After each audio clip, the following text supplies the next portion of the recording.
Welcome to my new episode entitled All About Sound System by ER Works.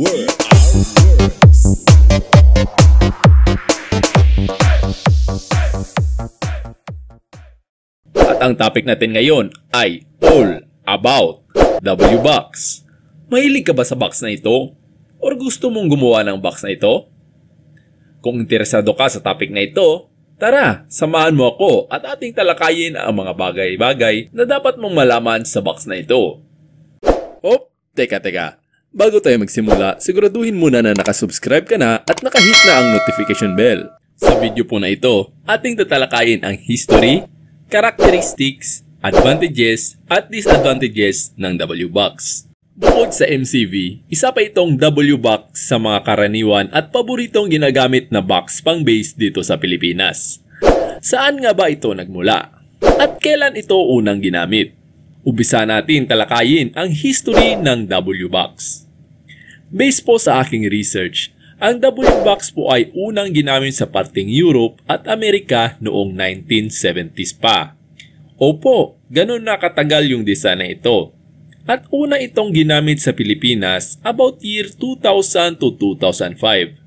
At marami ang nagustuhan ang design na ito hanggang kumalat na sa buong bansa at pati sa Iloilo po ay ginamit din ang box design na ito. Mga before or after year 2007, sumikat din po ito sa Iloilo. Minodified lang po nila ang size kaya parang iba ang itsura nito kaysa sa original. Sumikat din po ito sa Battle of the Sounds. Ito ang pumalit sa mga naka-subscope at T-box. At yung mga ported box na ginagamit noon sa mga sumasali sa Battle of the Sounds.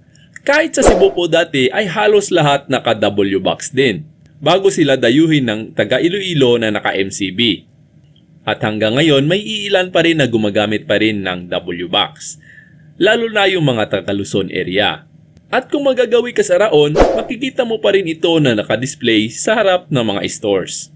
Ngayon, punta tayo sa characteristics ng W-Box. Ano ang meron sa box na ito? Kung makikita natin sa design, ang W-Box ay isa ring uri ng folded horn. Ibig sabihin kamag-anak din po ito ng MCV at iba pang mga folded horn. At kung mapapansin natin, pareho sila ng pagkakaposisyon ng speaker. Ang pinagkaiba lang ay dalawa ang horn nito. Meron sa baba at meron din sa itaas. Isa pang pinagkaiba ng W-Box sa ibang folded horn design ay meron itong tuning port sa harapan. Meaning meron pa itong singawan sa harapan. Kaya may ituturing itong hybrid design kasi kombinasyon ito ng ported at folded horn design. Kaya ito naging unique at kakaibang design.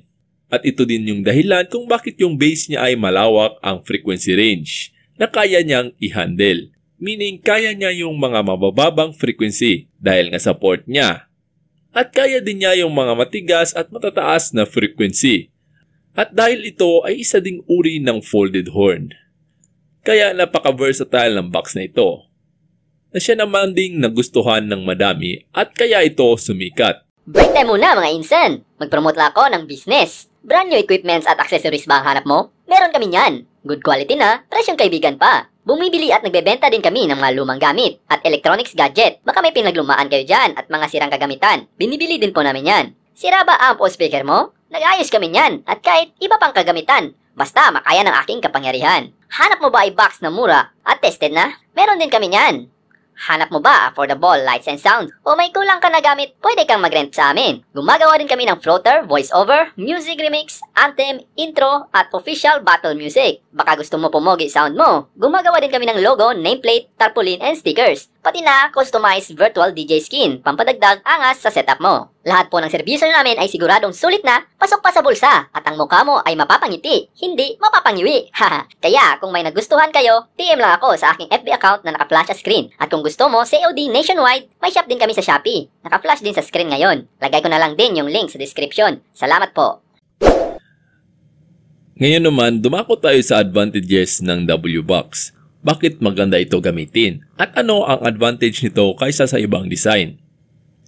Dahil nga ito ay isang hybrid design na combination ng ported at folded horn, wala itong pili sa music. mapa soft bass man or hard bass, yakang-yaka sa box na ito. At dahil dito, kahit anong event, pwede mo itong gamitin. Mapa indoor man or outdoor, mapa big event man or small event, goods na goods ito. Hindi pareho ibang design na pang indoor o pang outdoor lang siya maganda. At isa pang advantage nito ay kahit konti lang ang box na dalhin mo, okay na. Kasi malaki ito tumunog at malawak ang sakop ng kanyang bass. Tsaka long throw na din po siya. O diba, ang daming advantage ng W-Box. Pero kahit gaano ito kaganda, meron pa rin itong disadvantage. Ito naman ang ating tatalakayin.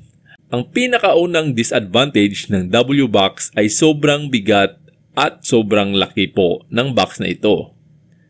Yung original design ay nasa 48 inches po ang taas. Mas mataas pa ito kaysa oversized na D21 na MCV. Kaya napakahirap nitong buhatin at i-transport sa mga event. Ito din ang dahilan kaya unti-unti na itong nawala sa ibang bansa. At isa pang disadvantage nito ay mahirap at mabusisi itong gawin. Kung makikita nyo sa design, maraming parts siya kumpara sa ibang designs. Mas complex itong W-Box. Ito din po ang dahilan kung bakit mahal ang presyo at labor nito kung magpapagawa po kayo. At yan po ang mga bagay na aking maibabahagi tungkol sa W-Box. Sana ay may natutunan na naman po kayo. At sana wag na natin ipagkumpara ang mga design kasi lahat tayo may iba't ibang gusto. Respetuhin na lang po kung ano yung gusto ng isa't isa.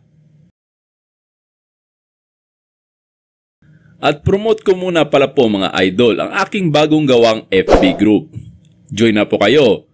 Layunin ko po sa group na ito ay makapag-share ng kaalaman sa lahat ng members. Kaya kung may tanong kayo, pwede niyo i-post sa group na ito. Para kung ang iba naman ay may alam din, pwede din ma-share ng kanilang idea. Para lahat tayo ay magtulong-tulungan para sa ikagaganda ng ating industriya. Kaya pakisearch na lang po ng aking FB group sa Facebook. All About Sound System by ERWorks. At i-click lang ang join para maging miyembro ka na ng aking group. At sa ngayon, konti pa lang ang members dahil kakagawa pa lang ng ating group. At dadating din ang panahon kung tayo ay papalarin at dumami ang members, matutupad ng aking layunin na makapagbigay ng kaalaman sa mga gustong matuto sa ating mga kaindustriya. O paano? Dito na muna po magtatapos ang ating video at palagi kong paalaala, kung may mali man akong nasabi, feel free to correct me. Tumatanggap po ako ng kamalian ko kasi ako po ay tao lang, hindi po ako perpekto. Salamat po. God bless sa ating lahat. Magkita na naman tayo sa susunod na episode ng All About Sound System by ERWorks.